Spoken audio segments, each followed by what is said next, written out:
Akkam jirtu hordoftoota YouTube kan sabarnoota fayyaa keessanii jechuun barbaadu seetii kabaju irraa qabaddee kan isinii dhufee akkuma hawwaata isiniif galee siivikii chaaptarii lammaffaa chaaptarii baay'ee barbaachisaa fi beeziktii jechuudha. Qormaata keessan yeroon isiniif hin hojjedhe ilaalu qormaanni keessan baay'een isaa jechuudha fi muraasa malee maali chaaptarii lammaffaa kana waan ta'eef chaaptarii kana tiitooriyaalii xiqqoo gaggabaabsitu wantoota ijootaan isinitti hime sanboota qormaata isiniif dalaga jeetiin waadaa isiniif galee akkasumatti tiyoorii xiqqoo sirraa qabaddee isinii dhufe isiniif suufna yaala kaan ammoo diiteelii mujuula irraatti dubbifattanii walii galattuu paartii miidii boqonnaa lammaffaa kana jechuun ni danda'ama. Appiroochistuu itiksii jaa boqonnaa lammaffaanii gallu nafaana bu'aa jechuun barbaada. Chaaptarii lammaffaan maal jechuun eegala appiroochistuu itiksiidha. There are three basic pillar appiroociiwwan gurguddoo sadii as jala ilaalaa jechuudha. Isaanis maali? Tokko teoloojikaal tiyoorii kan jennuun jira. Lammaffaan immoo deentolojiidha. Sadaffaan virchuu beesdi tiyooriidha. Tiyooriiwwan sadan gurguddoo jedhaman tiyoorii sadeen kanaa jechuudha. Boqonnaan lammaffaan kun qabatee kan inni jiru. Tiyooriiwwan kun akkam jedha? Maal irratti xiyyeeffata? Tiyoorii kana eenyutu uume kan jedhu yookaan tiyoorii kana eenyutu deeggara kan jedhu as jalatti kan waliin ilaallote jechuudha. Jalqabni tokkoffaarraa yookaan teoloojikaal tiyooriidha. Teoloojikaal tiyoorii maal irratti fokus godha? Indii irratti jechuudha. Indii or konsikwensii waan tokkooti. Tiyooriin kun wannummaan jalqaba. Tiyooriiwwan sadeen kun wannummaan jalqaba uumameefu maali? Tokko gocha tokko gocha badaadhamu gocha badaa miti gocha gaariidha kan jedhu. Hojiin namni dalagu tokko yookaan yaadni namni yaadu tokko aktiin kamiyyuu jechuudha roga hundaanuu aktiiwwan dalagaman tokko gaariidhamu gadeedha kan jedhu safartuu wantoota kanneen badaa fi gaariitti addaan baasuudhaaf tiyooriiwwan sadeen kun qophaa'an jechuudha. Tiyooriiwwan sadeen kunis tokkoffaan akkuma jenne teoloojikaal tiyoorii, lammaffaan deontoloojiidha, virchuu beesdiidha sadaffaanii. Kana keessaa tiyooriin kun akkuma orderiidhaan jirutti puruuf ta'aa dhufe jechuudha. Jalqaba tiyooriin hundaa'e teoloojikaaliidha. Maal irratti hundaa'e innis indii yookaan bu'aa gochichaa irratti hundaa'e jechuudha. Qabeessa kan ta'u yoo ta'e tiyoorichi maal jaa aktiin sun kontiinesii itti fufuu qaba. Deontoloojiin ammoo maal irratti fokus gooti? Diiwitiin jiraachuu qabetti. Gochi tokko gaarii fi badaa kan itti addaan baafamu diiwitiin lafa kaa'amuu qaba jetti. Ammoo virchuu beesdiin maal irratti fokus gooti jechuudha? Kaaraakterii namaati jechuudha. Kaaraakterii tokkoon namaa kaaraakterii gaarii waan gaarii qabaachuu kaaraakterii gaarii jedhamu qabaachuu qaba. Aktiin inni dalagu gaarii ta'uudhaaf namni tokko kaaraakteriin matummaan isaa hartuu amala gaarii qabaachuu qaba kan jettu jechuudha. Waliin haa eegallu teolooloojiitti haga seennu teolooloojiin maal akka jettuu fi eenyu kan isaa kana deeggaru waliin ilaalla. Laayik, sabiskiraayib, sheer gochuun eegala. Tiyooriiwwan kun sadeen akkuma jenne maal irratti hundaa'e? Gochi tokko raayit or roongii of aktiivitiidha. Aktiin tokko sirriidha moo sirrii miti? Gaariidha moo badaadha kan jedhu addaan baasuudhaaf tiyooriin sadeen san hundaa'e jechuudha. Teoloojikaalii itiksii yookaan konsikwenshaalizimiidha jechuudha. Konsikwensii jechuun maal jechuudha? Riizaltii yookaan bu'aa aktii tokko yookaan bu'aa gocha tokko irraa argamu jechuudha. Teoloojikaal jechuu fi konsikwenshaalizimii jechuun hiikaa wal fakkaatu qaba jechuudha. Koraayidaan isii maal jetti? Molar of an action is based on solely. Kopha irratti hundaa'uu qaba. Maal qofa irratti? Konsikwensii aktii sanii yookaan aawutkaamii isaa irratti hundaa'uu qaba. Zis jeneraalii gaafa ibsamu jecha siivikiitiin gaafa ibsamu jechuudha. Maal jaa? The end justifies meansidha. Gochaan tokko fakkeenyaaf qabeenya argachuudhaaf karoorfattee qabeenya sana argachuudhaaf roga hundaanuu feetu hatteetis feetu saamteetis maalis gootee fiddu qabeenyicha qofa argachuu jechuudha. Qabeenyicha argattee san fakkeenyaaf egaa qabeenya kaayyoo kaayyafatte yookaan waan karoorfatte san argatte booda wanni ati argatte san maal jaa? Haala itti argatte san karaa irra dhuftee argatte san maal godha jaa? Ni balleessa jaa. Bu'aan argamudha jechuudha. Waannaan wanti inni fokusiin isaa maali? Bu'aa qofa irratti xiyyeeffate waan ta'eef bu'aan argame san roga feeteen akka barbaadetti feetu saami feetu hati argadhu. Keessa diiteelii gabbunee alaallu eenyu kana deeggaruu fi maal akka jiru as jalatti teoloojikaalii yookaan konsikwenshaalizimii jalatti wantoonni ilaalaman yuutilitiraanizimii fi akkasumas igoozimiin as jala ilaalamaa jechuudha. Yuutilitiraanizimiin maal jedha? Igoozimiin maal jedha? Kan jedhu garaagarummaan isaanii maali kan jedhu waliin ilaallaa jechuudha. Laayik gochuun keessaniifis sheer godhaa irraa baradhaa jechuun barbaada. Yuutilitiraanizimiin maal jedha? Qabiyyee konsikwenshaalizimii san jalaa tokko yuutilitiraanizimii fi igoozimii tos jala jira jechuudha. Yuutilitiraanizimiin akkam kan jedhu types of the consequentialism theory that is the greatest good for what greatest number. Greatest goodiin yookaan gammachuun guddaa yookaan pleasuriin guddaan tokko namoota lakkoofsaan baay'eeteef yoo ta'e maal ta'a jechuudha aktiin san aktii ta'uu qaba kan jiru jechuudha. Aktiin sun gaariidha jee kan adda baasu jechuudha.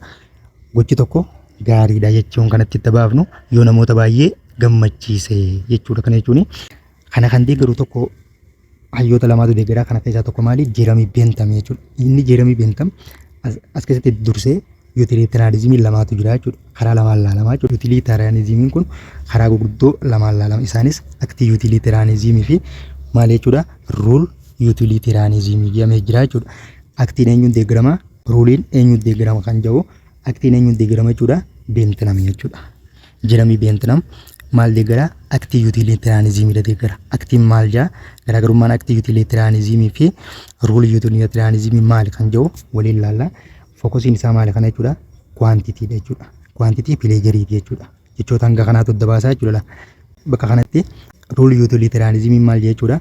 Quality jechuudha. Jechoonni hanga kun jechoota isii kana teorii Jeeremii Bentham deeggaru tanaa fi teorii kan adda baasu maali? Jecha quantity of pleasure jedhu jechuudha. Every single action is judged by what? The immediate happiness it is produced using the hedonic calculus. Maali jechuudha? Bentham akka jedhutti Bentham kaalkuleesii tokko lafa kaa'atee jechuudha. Hedonic calculus jedhi kaalkuleesii tooftaa ittiin pleasurii tokko meejir godhan yookaan gaarummaa gocha tokko kan ittiin murteessan lafa kaa'atee jechuudha kaalkuleeshinii kana. Isaan kunis maali? Tokko intensitiidha. Dureeshinii isaaniitiin ilaala, serteenitii isiitiin ilaala, akaanditii isaatiin akkasumas puuritii isiitiin ekstentii pleasurii saniitiin ilaala jechuudha. Nama gaafachuu danda'a jechuudha. Kan ilaalmaan gadii keessaa hedonic calculus kan hin taane kamiyyee fiduu danda'a. Katee qabame fidee jechuuf danda'a. Kunillee qabachuun baay'ee barbaachisaadha jechuudha. Hedonic calculus torban kanarratti hundaa'uudhaan maal godha? Pleasurii tokko meejir godha jechuudha. Gochi tokko gammachuudha moo gochi tokko badaadha moo gochi tokko gaariidha moo jedhee kan ittiin addaan baasu hedonic calculus kan adda baasa. Eenyu? Jeeremii Bentham maal deeggara jechuudha? Aktii yuutilitariyaanizimiidha jechuudha. Aktii yuutilitariyaanizimii kan deeggaru eenyu? Jeeremii Bentham. As keessatti wanti nuti isin jiru aktii yuutilitariyaanizim jedhee specific godhee yoo isin gaafate yookaan ammoo jecha kana yoo qabaate maali? Jecha quantity of pleasurii kayyoo yoo qabaate maali jechuudha? Namichi sun Jeeremii Bentham jechuudha. Kan isa kana deeggaru jechuudha. Jeeremii Bentham ammallee maal jedha jechuudha? Akka inni jirutti fakkeenyaaf mujuloo keessan irratti akka inni jiru yaadni isaa maal jedha? Gammachuun wantoota hundarraa argamtu walqixa kayyoo jechuudha. Jeeremii Bentham akkam jedha?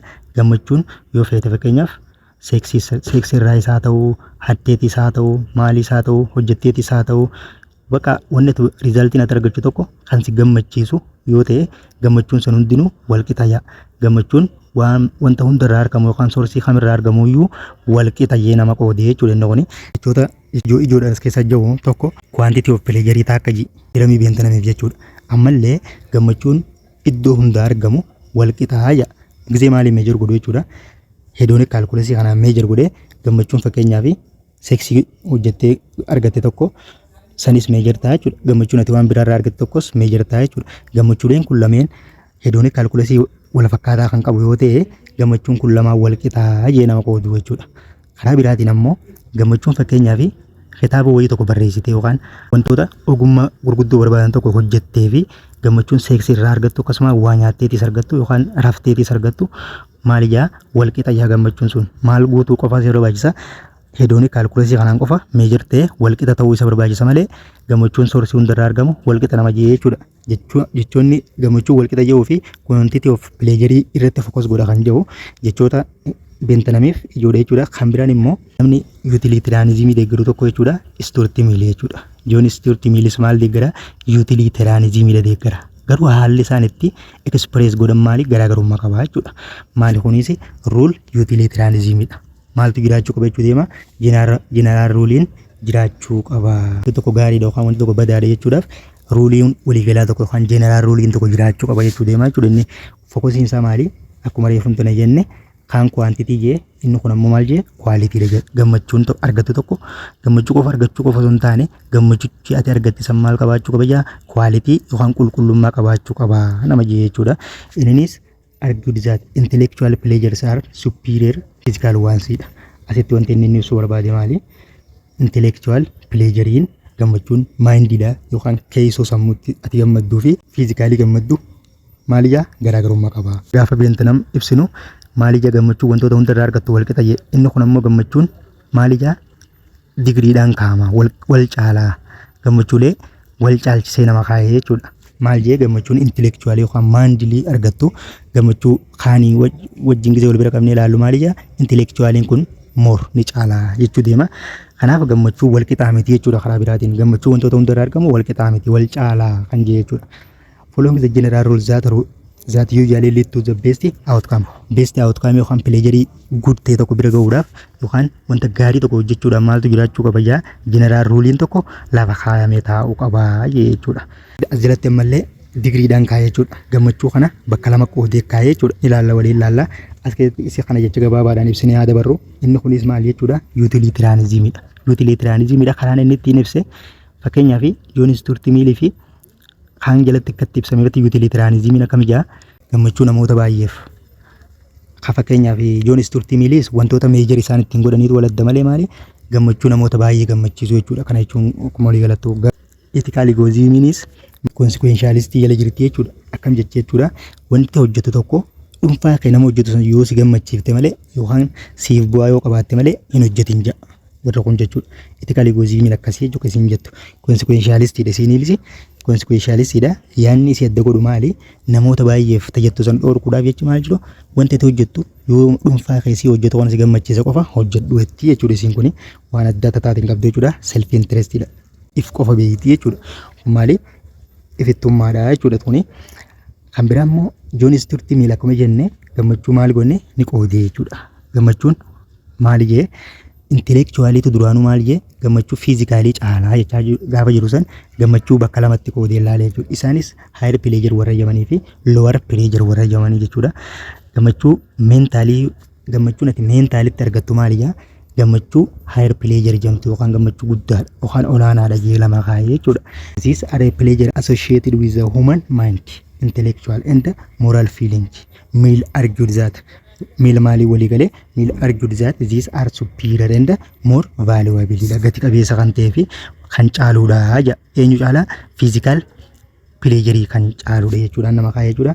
Kana keessaa warreen higher pleasure dheeyyee inni kaayee education tokko, reading lama, artii sadii, philosophical debate afur, helping others. Fakkeenyaaf akkanumatti namoota dadhabootaan tokko yookaan namoota hiyyeessatan tokko kan gargaaruun maaliyaa intellectual yookaan mindii keessa gammachuu keessoo keessa fide waan ta'eef gammachuun keessoodha isa fiizikaalii gubbaarratti argattu ni caala jedhama kaayee jechuudha. Asitti wanti isin himuu barbaadu mallee maali higher pleasure eenyufaadha lower pleasure eenyufaadha kan jedhus adda baafachuu qabdu jechuudha. Yeroo darbee ni dhufa qormaata irratti kasittiisi as keessatti mallee lower pleasure jedheen kan inni kaayee lower pleasure jechuun pleasure ati fiizikaalii argattu jechuudha. Fiizikaalii gammachuun ati argattu maaliyaa gammachuuwwan xixiqqoodha. Isaan kunis these are pleasures associated within body and basic biological need. Kun amma fakkeenyaaf as keessatti maali waan akka hirribaa waan akka saalquunnamtii wantoota akkasii irraa gammachuun argamu itis maali jee lafa kaayee jechuudha. Lower pleasure eenyu jechuudha Stuart Mill jechuudha.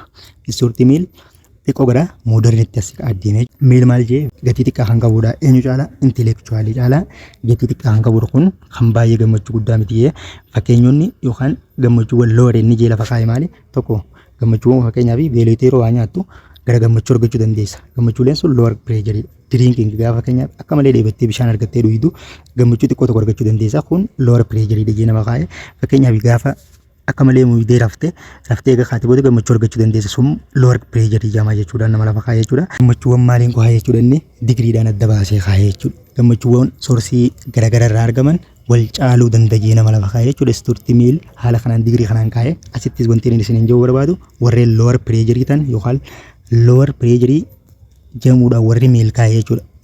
Warri Stuart Mill kaayee eenyufaadha kan jedhus sirriitti adda baasuu barbaachisa jechuudha. Kan kamiyyuu jeefite fiduu danda'u waan ta'eef darbee ni fida gaafilee akkasiiti. Kanaaf akkasitti hubachuu qabdan jechuun barbaada. Gaafa isaan kana walitti qabnee generalize goonu Bentanamii fi Stuart Mill maal jedhan amalli isaan itti addaan godhan tokko maali fookasiin pleasure isaanii maali meejerimentiin isaanii kami rooliinsii waliigalaa maali kan jedhu jechuudha. Bentanam fi Stuart Mill gaafa wal bira qabnee ilaallu maali tokko inni akkuma reefu jenne quantitiidha. Jecha kana baay'ee jecha kana sirriitti adda qabachuudha jechuudha.